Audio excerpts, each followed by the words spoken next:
going on, everyone? Jeremy Hritz here. Courage pays better than fear trading. I had the truck in self-driving mode when I did that, so nothing was at risk.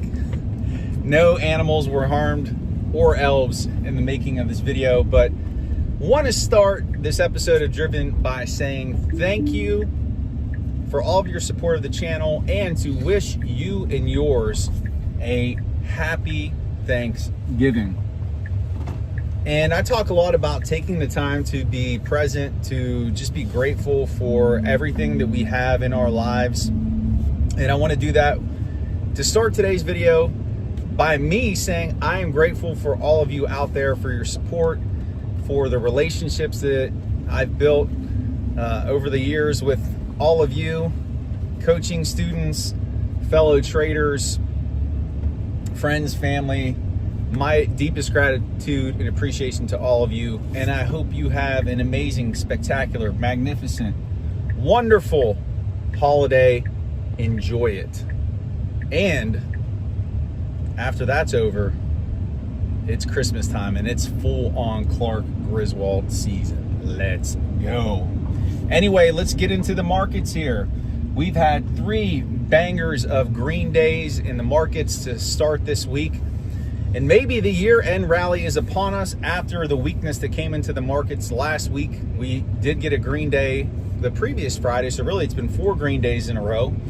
And the SPX closed up 46 points today. There is a little bit of an upper wick there with some selling pressure, so we'll have to see how that plays out on Friday. Remember, markets are closed for Thanksgiving. I know you're sad, but everybody needs a break.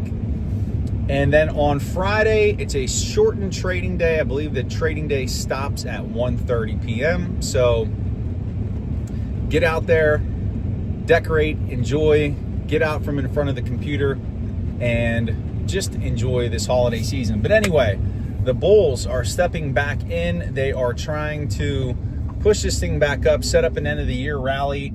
And really, we're seeing strength come in across the board on all the broader indices, the SPY, the Qs, the Dow Jones. IWM is getting movement too, and even Bitcoin broke 90,000 for a bit today. Didn't close above it, but remember, it's going to trade 24/7, and so it will continue to trade into this evening. It will trade on Thanksgiving. I don't know what degenerates will be trading Bitcoin on Thanksgiving or crypto, but I'm sure they're out there.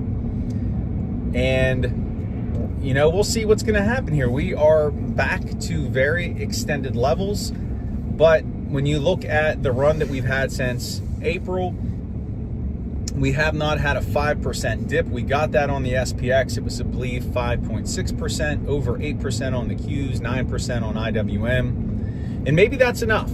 Maybe that is enough for people to pile back into the market and push this thing back up. Maybe we're not going to get a 10%er. And if you think about it, just in terms of probabilities and the way things have played out, April of this year is when we hit that 21% drawdown. So the likelihood that we get another 10% this year might not be strong. That 21% may have been enough for the market. They're satisfied with that deep drawdown that occurred earlier this year. They're satisfied with the 5, the 8, the 9% pullback on the other broader indices.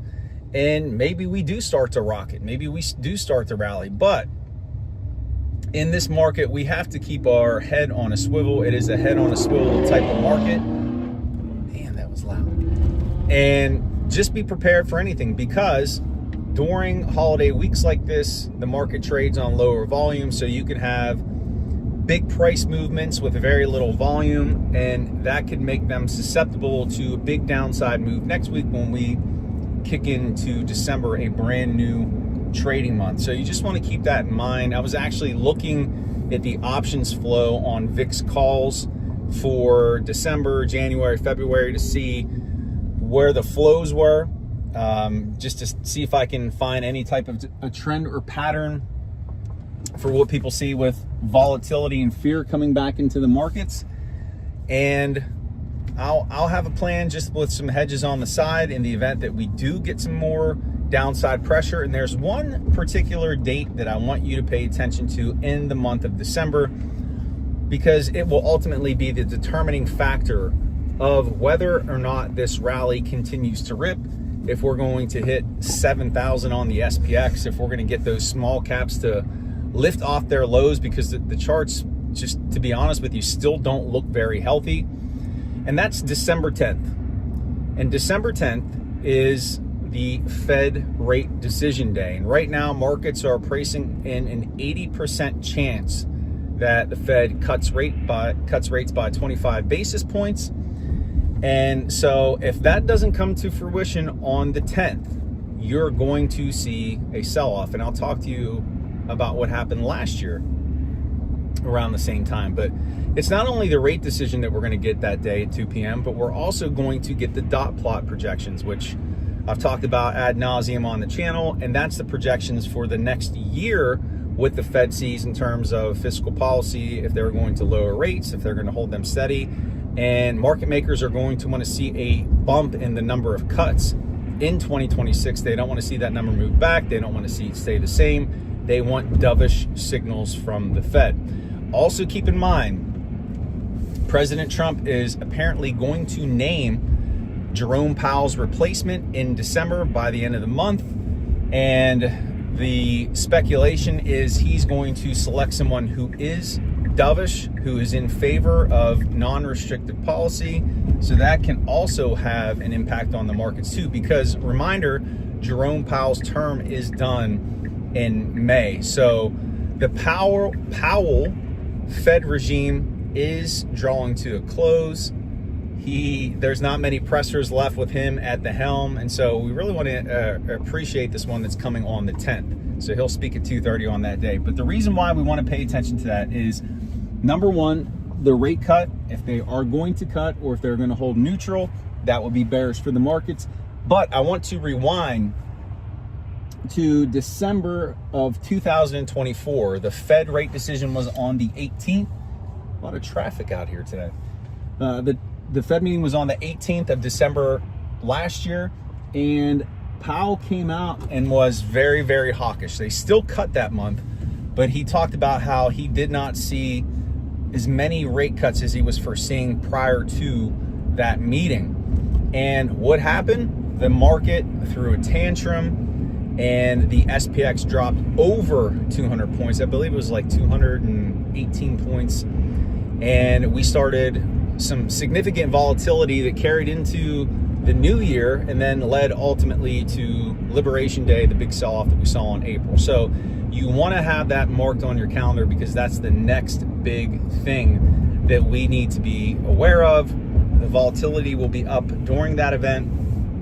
And if you're interested in watching that Powell presser, join me live. I will be live streaming that December 10th, 2:30 p.m. Just go check out the channel in the live section, and we can watch it together. So, but there you go. There you have it. Bullish so far. I'm publishing this on Thanksgiving Day. So again, enjoy your day. Enjoy the turkey. Enjoy the football. Enjoy your family. And let me know, what is your favorite part about Thanksgiving? I would love to hear that in the comments below. For me, I love these holidays because everything slows down. The markets shut down, and I could just turn everything off and just be 100% absolutely present. And once I'm done recording this video, I am shutting down for this evening. So that's all I have for you today on this episode of Driven. Again, happy Thanksgiving. Thank you for all of your support of the channel. It means so much to me. And as always, in the meantime, in between time, make it a great day. Honor the moment and be grateful. Happy Thanksgiving, everyone.